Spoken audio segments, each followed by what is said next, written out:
The trajectory.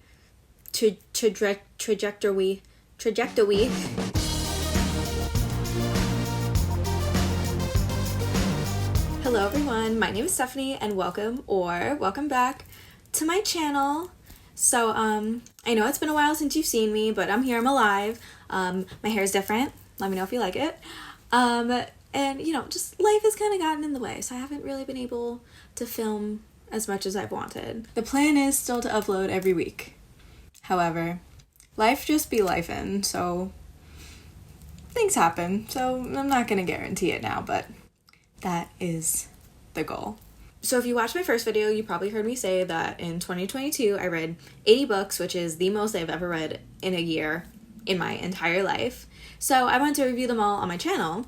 And originally I was going to do a tier ranking, but I did it and got so overwhelmed. So I decided that I'm going to give you one-sentence reviews and my star rating of every book that I've read in 2022. The last person that I watched do this is Janani from The Story Ain't Over, so credits to her. I'll link her video in my description. But this video is probably going to be kind of long anyway, so let's just get right into it. One of Us is Lying by Karen M. McManus. I don't remember much about this one, but I know I liked it. 4 stars. Two Can Keep a Secret by Karen M. McManus. I hated the second POV, but the ending made it so worth it. 4.5 stars. Convenience Store Woman by Sayaka Murata. This one didn't really hit as hard as I wished it had, but I know a lot of people like it, so I'm probably going to give it another try in the future. 3 stars. They Both Died at the End by Adam Silvera. The character's relationship was so bad, I thought I was being queerbaited the whole time. 2.5 stars. Yearbook by Seth Rogen. Please do yourself a favor and pick up the audiobook for this one because I read it in a day and literally laughed the entire time. 5 stars. My Year of Rest and Relaxation by Otessa Moshfegh. I support a woman's right to be completely insufferable. 4.5 stars. Insurgent by Veronica Roth. Surprisingly, this one was pretty good considering the first one really wasn't. 4 stars. Allegiant by Veronica Roth. I Have Been Let Down. 2.5 stars. Perks of Being a Wallflower by Stephen Chbosky. An all-time favorite that I will always be happy to pick up. 5 stars. And She Drives Me Crazy by Kelly Quinlan. The sapphic rivals to friends to lovers book filled with 80 references that teenage me really would have loved and benefited from. 4.5 stars. In Focus Meditation by Jacqueline Towers. A very easy to read and understand book about mindfulness and spirituality. 4.5 stars. The Hate You Give by Angie Thomas. Easily the best book objectively on this list. 5 stars. Get a Life, Chloe Brown by Talia Hibbert. Would have been a literally perfect book if it not had been for the third act breakup. 4.5 stars. Before the Coffee Gets Cold by Toshikazu Kawaguchi. Just know I cried a lot. 4 stars. Persepolis, The Story of a Childhood by Marjane Satrapi. A very impactful story about the author's life in Tehran when she was a younger girl that should definitely be required reading. 4.5 stars. Bridge to Terabithia by Catherine Patterson. I think this one traumatizes all as kids. 4.5 stars. The Lost Hero by Rick Riordan. This is your one warning that you're gonna get, that this channel will never have an unbiased Rick Riordan review. 5 stars. Master Harold and the Boys by Ethel Fugard. A play that is able to say so much so well in such a short span of time. 4.5 stars. Take a Hint, Danny Brown by Talia Hibbert. I related to Danny just a little bit too much for my liking. 4 stars. I'm Thinking of Ending Things by Ian Reid. A absolute new favorite that has changed the trajectory of my entire life, and I have not been able to stop thinking about it since I have read it. 5 stars.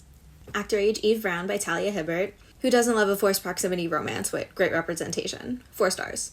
Things Are What You Make of Them by Adam J. Kurtz. A very short but effective book for creatives to spark a little motivation. 5 stars. Chasing Lincoln's Killer by James L. Swanson. I was very surprised at how riveting and amazing the audiobook was for this. 4 stars. Girl with a Pearl Earring by Tracy Chevalier. An old favorite that has some elements that have really not aged that well. 4 stars. Heartstoppers Volume 1 through 4 by Alice Oseman. Cannot say anything else about these books besides they are just literally perfect. 5 stars. The Duke and I by Julia Quinn. I was really enjoying this until that one scene in the end that completely ruined the book and character for me. 2.5 stars. The Horse and His Boy by C.S. Lewis. Not even kidding when I say this book gave me a crippling existential crisis. 2.5 stars. The Viscount Who Loved Me by Julia Quinn. This book was just kind of meh. 3 stars. Assassination Classroom Volume 1 by Yusei Matsui. A really fun start to a 22-volume manga that I really hope to finish this year. 4 stars. The Shining by Stephen King, an absolute horror classic that will never get old, and I will always say that the movie did not do this book justice. 4 stars. Gone Girl by Gillian Flynn. I support a woman's right to be completely and utterly insane. 5 stars. The Son of Neptune by Rick Riordan. Yes, I cried when Percy lost his memory for everything but Annabeth. What about it? 5 stars. Franny and Zoe by J.D. Salinger. I really like Franny's story, but I didn't really vibe with Zoe's. 4 stars. Grimm's Fairy Tales by the Brothers Grimm. I absolutely loved reading the original fairy tales and seeing at how they've evolved into what we know today. 4 stars. Alice in Wonderland by Lewis Carroll. A whimsical tale that is definitely a classic for a reason. 4 stars. An Offer from a Gentleman by Julia Quinn. I'm actually surprised at how much I like this one. 4 stars. But Not Buddy by Christopher Paul Curtis. A children's book that was surprisingly able to keep me on my toes. 4 stars. Charlotte's Web by E.B. White. This was just kinda cruel. 4 stars. The Hidden Power of Fucking Up by the Try Guys. This one didn't really age well. 4 stars. The Silent Land by Graham Joyce. Generally the worst book I have ever read in my entire life. 1 star. Peter Pan by J.M. Barrie. Just one of my favorite classics. 4 stars. The Times I Knew I Was Gay by Eleanor Cruz. A graphic novel that just hit a little too close to home. 4 stars. A Court of Mist and Fury by Sarah J. Maas. Booktalk was right about this one. 4 stars. Love and Misadventure by Lang Leave. I haven't read a lot of poetry in my life, but I know I like this one. 5 stars. The Wonderful Wizard of Oz by L. Frank Baum. Another wonderful classic that surprisingly has a couple differences from the version we know today. 4 stars. No One is Too Small to Make a Difference by Greta Thunberg. I can't help but feeling it is a little ironic to have a book of Greta's speeches on climate change being mass-produced into a book. 4 stars. Assassination Classroom No. 2 by Yusei Matsui. Another fun volume that has me excited to read the rest of the books. 4 stars. The Seven Husbands of Evelyn Hugo by Taylor Jenkins Reid. I just want to know how this woman continually creates some of the best stories I have ever read in my entire life. 5 stars. Eleanor and Park by Rainbow Rowell. I loved this as a kid, but it just wasn't as groundbreaking in a reread. 3.5 stars. Greek Gods and Heroes by Robert Graves. Love the Greek mythology, hate the textbook language. 3 stars. And Then There Were None by Agatha Christie. My first Agatha Christie that has solidified my need to read much more of them. 4 stars. I'm Glad My Mom Died by Jeanette McCurdy. There's not much to say for probably one of the best memoirs ever written, and I really hope we see more from Jeanette McCurdy in the future. 5 stars. Hotel on the Corner of Bitter and Sweet by Jamie Ford. This has absolutely solidified the fact that I love historical fiction. 5 stars. Animal Farm by George Orwell. An absolutely immaculate use of storytelling and metaphorical language that I have way too many sticky tabs in. 4.5 stars. Tessa de D'Urbervilles by Thomas Hardy. It is a little too dragged out for me. However, it has beautiful writing, was way ahead of its time, and gets extra points for the thing that happens at the end that leads to the end. 3.5 stars. Romancing Mr. Bridgerton by Julia Quinn. Not as as some of the other books in the series, but still pretty 3 stars. Rose Madder by Stephen King. Definitely a unique story that had me on my toes the entire time. 4 stars. To Sir Philip with Love by Julia Quinn. Probably the worst of the Bridgerton novels, and Eloise deserved much better. 2.5 stars. The Secret Life of Bees by Sue Monk Kidd. A childhood favorite that has absolutely held up and may have even been better on the reread. 5 stars. All Quiet on the Western Front by Eric Maria Remarque. This did such a good job of portraying the horrors of World War I that the night that I finished this, I had a dream that I was at war. 4 stars. A Court of Wings and Ruin by Sarah J. Maas. Absolutely packed with fantasy politics that has reminded me why I love this genre so much. 4 stars. Delilah Green Doesn't Care by Ashley Herring Blake. I want Delilah Green to step on me. 5 stars. Mexican Gothic by Sylvia Moreno Garcia.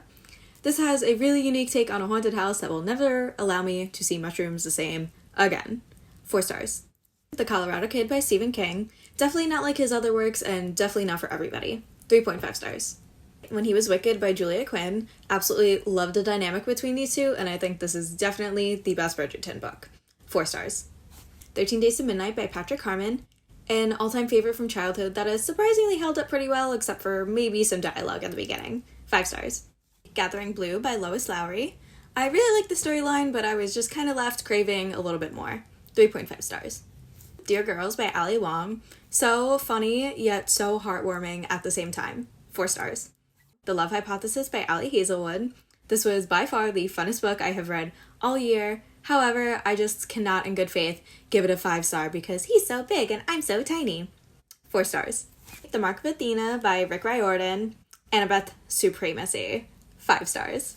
Goosebumps: The Vanishing Collection by R.L. Stine. I actually never read these when I was little, so I'm really excited for this to be the start of that reading journey. 4 stars. It's in His Kiss by Julia Quinn. I love their character dynamics and the change of pace in the story. However, it just wasn't really the romance that I like. 3.5 stars. On the Way to the Wedding by Julia Quinn. I am so excited to never read a Bridgerton book ever again, especially one where the character's name is Hermione Watson. 3 stars. The House of Hades by Rick Riordan, by far the best book in this series. 5 stars. The Christmas Stories by Charles Dickens. Obviously, I loved reading A Christmas Carol, but apparently was just too stupid to understand what was going on in the other 2 stories, so I will have to give this a reread eventually. 3.5 stars. Great Expectations by Charles Dickens. Who would have thought that a book that has remained in popularity since 1860 is good? 4 stars. The Blood of Olympus by Rick Riordan. Just ended off the year perfectly. 5 stars. Okay, so that is all 80 books that I read in 2022. I cannot believe that I read that many. It's just like crazy to me. I'm gonna try to do more this year, but we'll see. Let me know in the comments what your favorite book of 2022 is, because I am very curious. Thank you all so much for watching, and don't forget to take care of yourselves today.